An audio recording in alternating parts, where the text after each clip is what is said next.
don't compare yourself to anyone else. Right. I used to be that guy to be like, oh, I want to be like this guy. I want to be like this guy. Guess what? Somebody's always going to be stronger than you, faster than you. I think we live in a society with social media and people are looking at other people's journeys. And I'm like, dude, don't worry about what they did. If they're on a journey and they're looking good and they've been skinny their whole life or they're jacked their whole life, that's great for them. But you don't know also what that person went through. But stay in your lane. It's you versus you.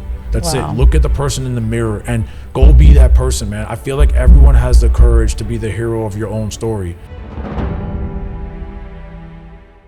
Hey everyone, this is Danielle Thompson with my friend Raheel Siddiqui. I'm so excited to have you on. You have an amazing Wallbreaker 200 podcast that we're working with you on. I'm so excited. And I would love for you to go into detail about who you are and what do you do. Yeah, sure. Thanks for having me. Really excited to be here. So Raheel Siddiqui, Wallbreaker 200. And I'm actually originally from New York. That's where I get my swag and my good looks from. No, just kidding. But I live in the DMV right now, DC, Maryland, Virginia region. And yeah, it's been a journey, man. I mean, I recently lost 200 pounds. It's been about a 15-year journey, started roughly since 2010 and really found my way of consistency and now really hitting my stride. And, you know, started the Wallbreaker 200 podcast because I really want to help inspire others. I really want to help show people the path and let them know that my story, I feel like, is a very impactful story. I want to help inspire others to take really serious control of their health and fitness goals and their journey. And I feel like I'm the ultimate wall breaker. I feel like, you know, to get from point A to point B, especially in a health and fitness journey, there's a lot of walls that you have to break, a lot of setbacks. And, you know, I feel like anybody can break any wall at any time, but it's up to you and you alone, and all about having the right mindset. And it took a long time for me to get there, but so excited to be here in the best shape of my life, knock on wood. And, you know, I want to keep it that way and also help inspire others along the way too. I love that. And I'm so, like, congratulations on losing that much weight. I actually lost 72 pounds this past year. And awesome. I think for me, like, it was when I was in Egypt and I was going down the tombs that I was like so out of breath. And I just was, by the time I got back up the tombs, I was like, I need to lose weight. So what was that moment for you where you're like, it's time, I need to lose weight? Yeah, sure. No, it's a great question. So I feel like I'm notoriously known for this story, but I love sharing it because I feel like it really does, you know, show people that perspective of how I got started. So back in 2010 in January, I actually got really big. I was like up to my absolute max weight at 405 pounds. And I think I was pretty much overweight my entire life, like from birth till childhood, teenage years, high school, college, post-college. And, you know, when you're a dude, college years, 20s, you love to eat and you love to hang out. And it's just, that's what we love to do. So I think it just got to the point where I didn't realize it. And, you know, and I think one day my father, who was a healthcare professional, he was a pharmacist, he looked at me one Saturday morning and he was like, man, like, I'm really concerned for you. I want to go to the doctor's office, get you checked out, because obviously I was very overweight. So I went to the doctor's office and got my blood work done. And he was like, okay, let's go get the results. Went to go see the results. And the doctor walked in, had a folder in his hand, and he looked at my father and I, and the results in the folder, and he just flipped through the pages, closed the folder, threw it on the side of the counter, and looked at my father and I and said, it doesn't matter what these results say. He was like, your son's gonna be dead by the time he's 40 anyways. We're just wasting our time being here. And that was it. And like I always tell everybody, my first thought was, that's a 0 Yelp review star for you, Doc. I mean, like, definitely not the best bedside manner, right, at that time. So I was like, wow. And I think the craziest part was that I never knew my results. I didn't know any of my scores, nothing. So my father and the doctor went off to the side for a minute and talked, and then they left. And I think where it really hit me was on the way home. Halfway home, my father and I were driving back, and halfway home my father was like, hey, I need you to pull the car over. I said, why, is everything okay? He said, yeah, but just pull the car over. I want to talk to you. I want to talk to you. Please pull the car over. So I pulled the car over. I said, yes, what's going on? And he just looked at me. He's like, listen, I need you to take this seriously. Like, this isn't a game. You're still young. And he was battling a lot of health issues himself at that time. So he was telling me to my face, like, look, I'm running out of time. Like, I don't know how much longer I have with you, and I'm not going to be there to see you get married. I'm not going to be there to see you have kids. I'm running out of time, and you have to promise me that you are going to take control of your health, because I can't leave you until I know that my youngest son is on his way, taking control of his health. And I'm a dad now, so it's the typical, like, oh, okay, in one ear and out the other lecture per se, but I saw like his tears, like his eyes watering and tears coming down his face. And that's when it really hit me, like, man, like, my father's like, this is like his last probably grasp to really try to get in touch with me, like, into like into my heart, really, like, man, like I got to take control of my son's life to help him take control of his own life. So I said, okay, I promise you I promise I will take control of my health. And just, you know, I didn't want my father crying like that. So so we drove off, and then lo and behold, I still tried and failed, had a lot of walls in front of me, try to keep breaking them down. And then May 2010, I had joined a local gym. A really great friend of mine recommended me because a bunch of friends were joining. I took a team weight loss class there. It was like a class to help kind of jumpstart the fitness space, fitness journeys for others out there.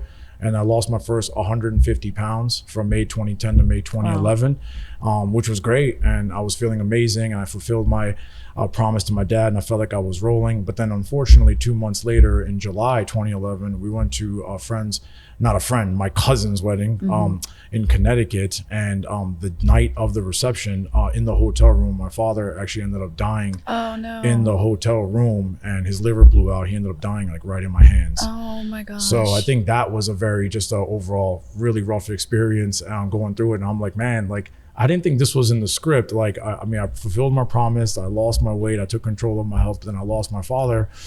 And then it was just really tough after that. And then, you know, the next day we had to go to Maryland for the funeral. And that very next day, I ended up bending over to pick up his casket. I stand up and I feel like this sharp pain in my back. I end up blowing my L3, L4 herniated disc. So I had sciatica down my left leg down to my toes.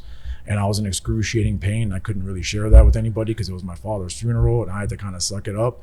And then after that, I guess fast forwarding to 2016, I had got married in 2016, but I gained more than half of that weight back. And the fire, I just lost that fire in me. Like, I was still training and I was still trying to take care of myself, but I didn't have that fire in me. I was like, you know, what's the point? My dad is gone. I did it for him. I really didn't care anymore. I didn't have the passion, but I did in a sense of I would still train, but I didn't have like that fire in me because the injury was really wearing on me mentally. And then also my father wasn't here. So I felt like, what was the point? But lo and behold, got married in 2016, still struggled. My son was born in November 2019. January 2020, I go to work and I bend over to tie my shoe. I stand back up and I scream so loud, like everyone was like, what happened in the work garage in my parking lot? And I blew out my second herniated disc. You talk about walls, man. I'm telling you, one after another. So I'm like, oh my God, I was in so much pain. I had to recline my seat all the way back to drive all the way home.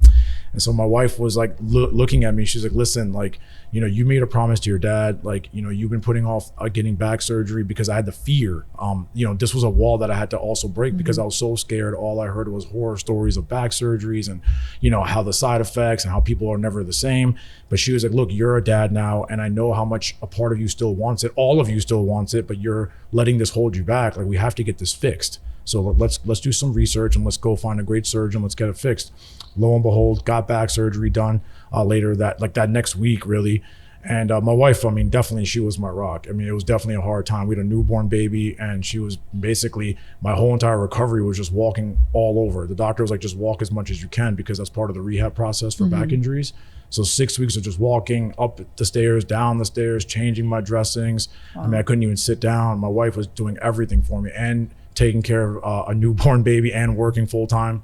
So then 6 weeks later, went for my checkup, and I'll never forget it. My surgeon looked at me and he was like, man, Raheel, after almost 10 years of pain, I can honestly say, like, you're 100% clear, like full systems go. But the best part about that visit, he was like, just let it out, because he saw how much like I had buried inside of me, all the pain and all like just everything that I've been through, you know. And I was up like close to like maybe, like I said, more than half the weight I had gained back at that time. And then I just let it out. Like, I just unleashed, like that fire came back like no tomorrow. Like that lion that was in me just came right back. And ever since then, I've really taken control back of my life, and I was able to knock that wall down per se. And since January 2020 till now, I ripped off the weight that I gained. I took off more weight since then. So now I'm down 200 total pounds now. I'm in the best shape of my life. I'm pain-free, I'm injury-free, I'm rolling. And I feel like if I'm a guy from Long Island, New York, that literally grew up obese his whole life, and I was able to knock down every single wall that stood in front of me, why can't you?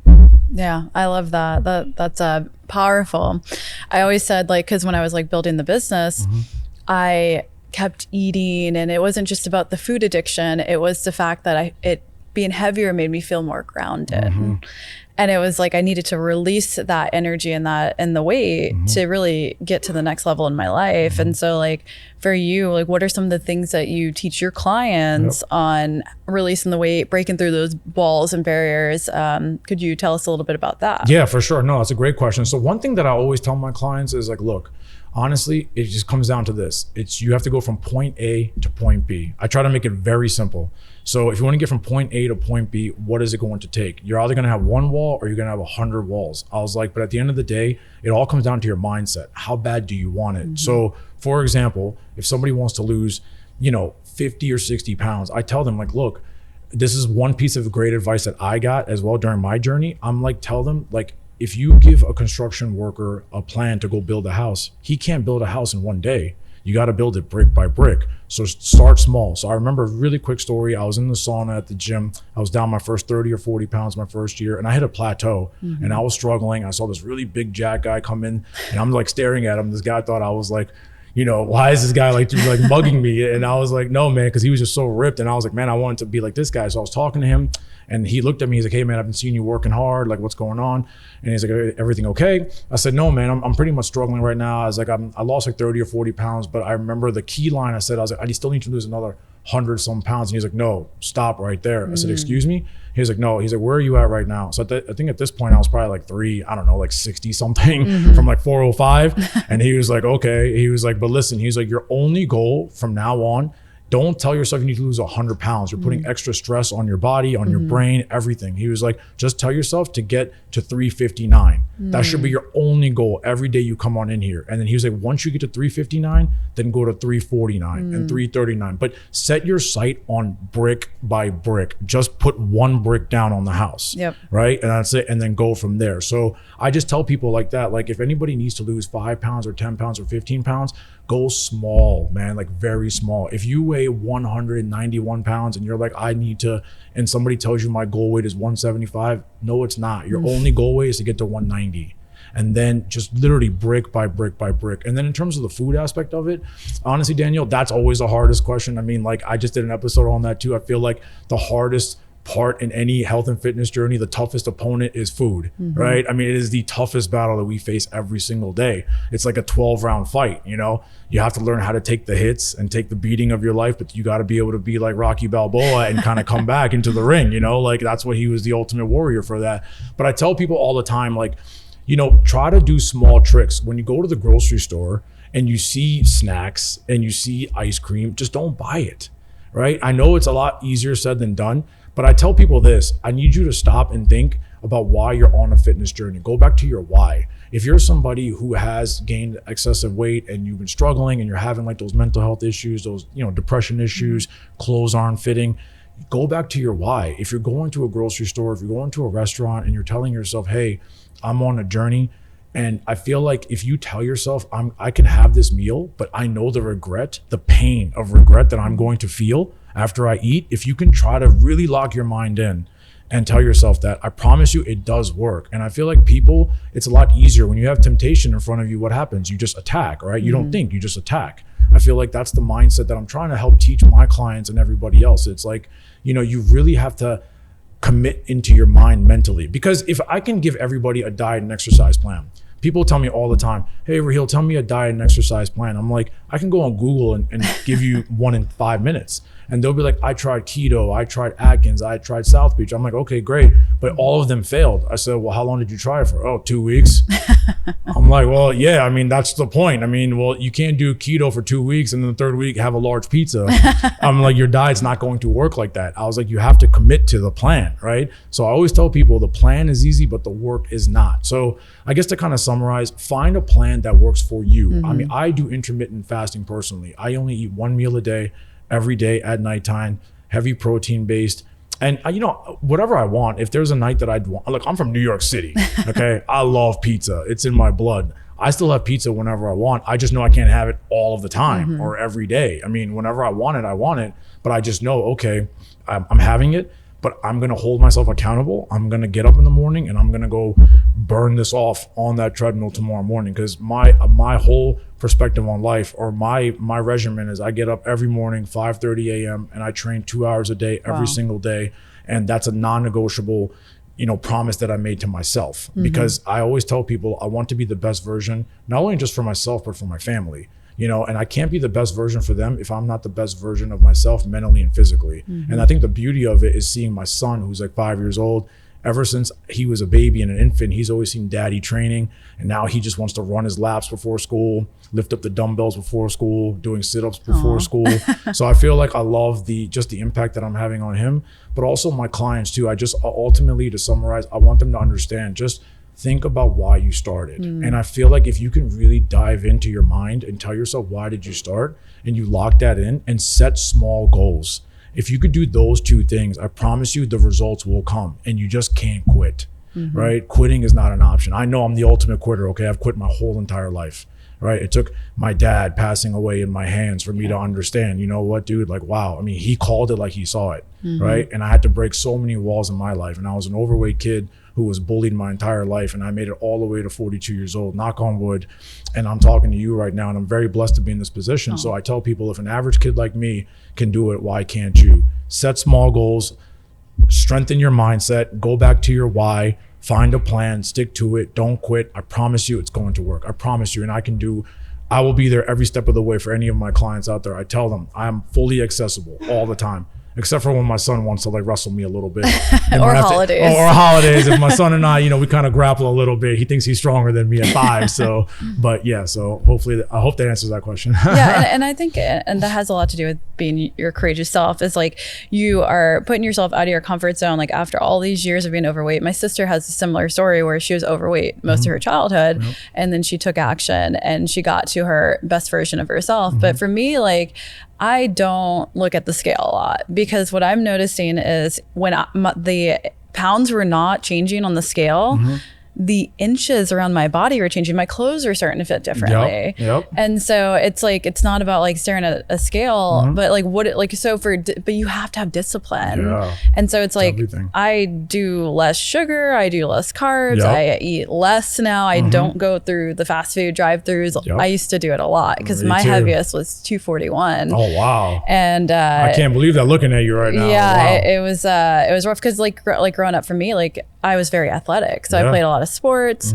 And so as I was building the business and putting on more weight to feel more grounded, and obviously enjoying a lot of pastas and pizzas and all of that, I had to discipline myself. So what do you think is like how did you discipline yourself to go to the gym 2 hours every morning? Like what motivates you to do that and continue doing it? Yeah, for sure. I think honestly, it's a combination of a lot of things, right? I think for me also, it just gives me like that mental space to kind of just be in my own world and really like let go of any stress that I have, anything that's going on with my life. And I always, I'm also the type of guy, I really believe in like going back to your past and not reflecting on your past like in a sad way, but going to your past and use it as fuel to the fire, like, so for me, for example, right, I remember people always telling me like, look at this guy, like he's never going to lose the weight. He's never going to lose the weight. And I think I'm the type of guy that like, and I remember talking to a doctor in the sauna one time who was a shrink, and he was like, okay, him and I talked. I gave him like a really blitz version of my story for like 2 minutes. And he was like, okay, I'm going to save you a free therapy session. I said, go for it. And then he told me, yeah, so you're the guy that everyone told that he couldn't do it, but you're going to do it anyway. And I was like, exactly. And I was like, thank you. Don't send me that bill because you told me you weren't going to charge me. So I think that's kind of what it is. It's going back to my why per se. So I think my story is unique because of that reason. I felt like I was doubted my whole life. I was bullied my whole life. I was picked on my whole life. So I have that aggression and that fire, but in a positive way. Like I'm using it to not just prove people wrong, but then also I'm a father now, and I want my son to understand, like, look, daddy is not the daddy that you see now. When my son looks at me, he looks at me like the Incredible Hulk, right? That's all he thinks of. And I'm like, you know what? I love you. I don't care if anybody else thinks I'm the Incredible Hulk, but it means the world that he does. So and he wants it. And I feel like as a parent, from a parent perspective, I think it's so important for you to show that you are taking care of your health and fitness journey. And I feel like kids really, seeing is believing. And because he sees it and he sees daddy wanting it, he wants it. So I think it's a twofold answer to your question in terms of I go back to my past, because I don't want to be the guy that I used to be, overweight, out of shape, you know, bullied, picked on a lot. And I do want to prove the doubters wrong, because I have that fire inside of me, like I just always do. I'm sure if you hear it in my voice, you know, it's like I want it so bad. And that's the first part. And the second part is for my son. I want him to have that father figure as the example. Like, okay, my daddy has nothing but discipline. Like, this guy is dedicated. Every vacation I've ever gone on, anywhere that I've ever gone, I always make sure I take my gym bag. In the last like 15 years, I never not miss a workout. I try to. Like, I don't have a rest day. My rest day is like, hey, whenever I just wake up and I just know my body needs it. And that's like maybe once every like few months.